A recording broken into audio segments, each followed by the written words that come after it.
why the sun and moon live apart long ago.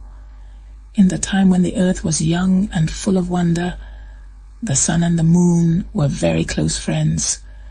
They did not live apart as they do today.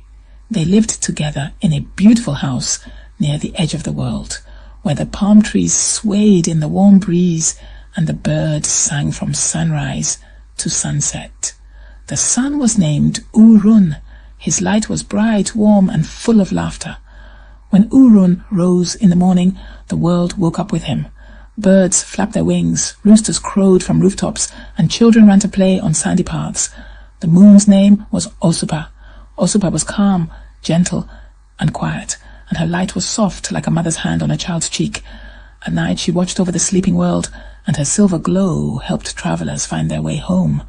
Urun and Osupa lived together happily and shared everything.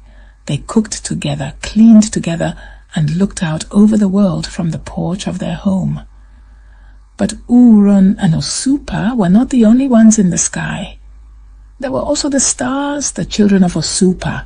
Their names were Irawo. They twinkled brightly and danced around their mother every night, making her company while the world rested. The stars admired Urun very much. "Mother," they would ask, "when will we visit Urun's world in the daytime? We want to see what it looks like when he shines." Osupa would smile softly and stroke their heads. "One day, my children," she would say, "but you must be patient. The world of Urun is very warm. It is not meant for small ones like you." Now in those days, far below the house of Urun and Osupa, the oceans were full of spirits. They were called the water people. They lived beneath the waves and were always curious about the dry land and the sky above. The leader of the water people was named Olokun, the spirit of the deep sea. Olokun had always wondered how it would feel to visit the land above the waves. So one day, Olokun and all the water people decided to go and visit Urun and Osupa in their beautiful home. As they rose from the sea, a great sound filled the air, like water rushing over stones. The water people were countless, so many that they covered the beaches and the rivers and the roads as they came toward Urun's house. Their bodies shimmered with water and glittered like fish scales in the sun. When they reached the house of Urun and Osupa, they called out cheerfully, "Urun, Osupa, your friends from the water have come to visit." Osupa was delighted. She loved guests, and she loved to show kindness. She ran to the door with a warm smile and opened it wide. "Welcome, welcome," she said. "Please come inside and rest." Now there was something important that Osupa had forgotten. The water people were not a small group. They were as many as the drops in the ocean. They poured through the doorway, dripping and laughing and splashing everywhere. In only a few moments, the entire house was flooded. Water spilled across the floors, up the walls, and over the furniture. It soaked the rugs and sloshed into the cooking pots. But Osupa did not want to be rude. She tried her best to smile and said, "Please, make yourselves at home. I will cook for you. I will find mats for you to sit on. Do not worry, there is room for everyone." Of course, there was not room for everyone. The water people filled every corner of the house. They crowded into the kitchen, into the bedrooms, and even onto the roof. The stars hid behind their mother, afraid of the noisy visitors splashing around. Soon the house groaned under the weight of all the water. The wooden beams began to creak. The windows shook in their frames, but Osupa continued to be polite, even as she tiptoed through puddles and wrung out her wet clothes. Later in the afternoon, Urun returned from his travels across the sky. He was shining and cheerful as always. But as he came near the house, he stopped. Something felt strange. He could smell salt water in the air. He could hear shouting and splashing. He hurried forward, worried that something had gone terribly wrong. When Urun opened the door, a great wave of water rushed out and splashed all over him. The water people were laughing and shouting, bumping into each other and dripping from every surface. The stars were sitting on top of the cupboards, trying not to be washed away. Urun stared in disbelief. "Osupa," he cried, "what has happened to our house?" Osupa looked up from the kitchen where she was trying to cook with pots that were full of seawater. She pushed her wet hair out of her face and said, "The water people came to visit.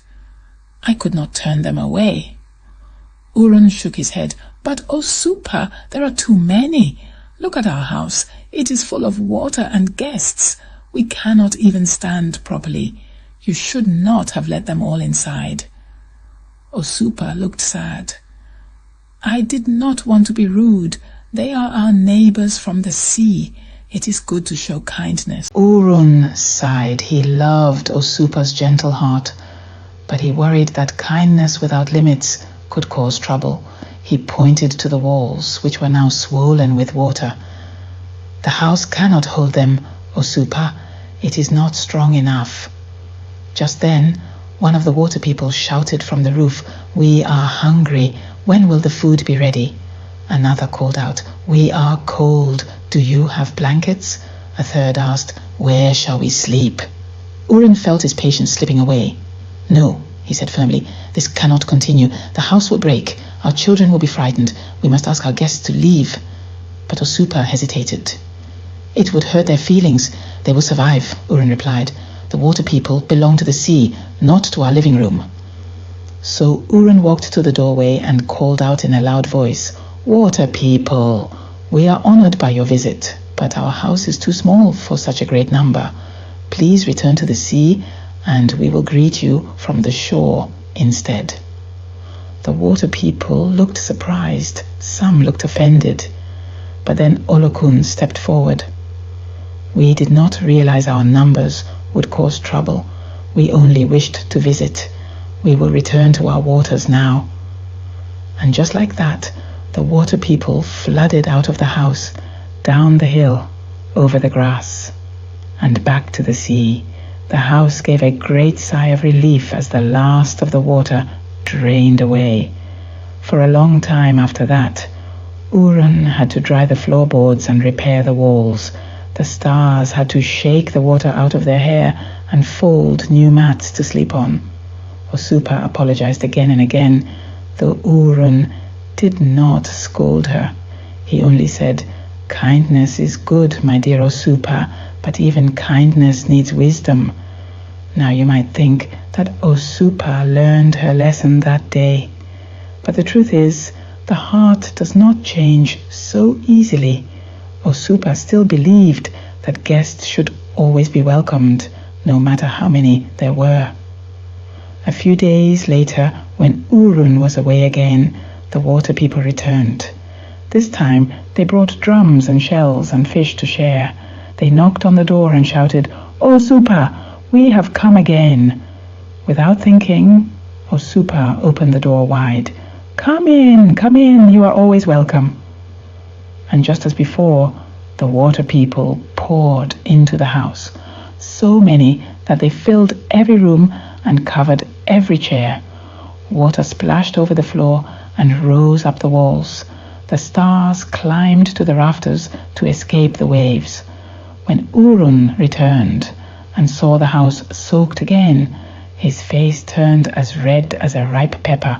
"Osupa," he cried, "not again." Osupa looked ashamed. "I tried to be polite," she whispered. Urun took a deep breath. "My dear, politeness cannot drown our home. If they wish to visit, we must host them outside. The sea is wide, the land is wide, our house is not." Then he turned to Osupa and said something that changed everything. "From now on, Osupa, you and I cannot stay in the same house. When you invite the water people, I am pushed out. And when I try to warm the house, all the water boils.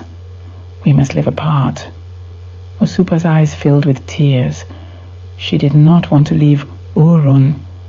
The stars clung to her, frightened, but Urun was right. The world was too small for them to live together without trouble. So Urun went to live in his own palace in the sky. He built a bright golden home where no water could reach, and every morning he traveled across the world to shine his warmth upon the earth. Osupa moved into her own soft silver house. She visited the world at night when everything was cool and quiet, and she brought her stars with her so they would not be lonely. Together they lit the nighttime sky with gentle light so that hunters could walk safely, and children could sleep without fear. And the water people? They stayed mostly in the ocean, where they swam and played. Sometimes they would wave up at Osupa when she passed overhead, and she would wave back politely. But they never tried to climb into her house again. And so, my dear children, that is why the sun and the moon live apart today. It is not because they stopped caring for each other. No, Urun and Osupa are still good friends. But they learned that sometimes even friends must build their own homes so that peace can remain between them. If you look up at the sky during the day, you will see Urun smiling down at you with bright, warm light. And if you look up at the sky at night, you will see Osupa shining gently with her stars by her side. And sometimes, on very special days when Urun and Osupa miss each other very much, they meet in the sky for a brief moment. When that happens, the world grows quiet, the light changes, and people gather to watch. We call that a solar eclipse. When you see it, you can whisper, Urun and Osupa are greeting each other again. And somewhere in the sky, I think they will hear you. If you enjoyed this tale, please like the video and subscribe to the channel so that more people can enjoy African folklore.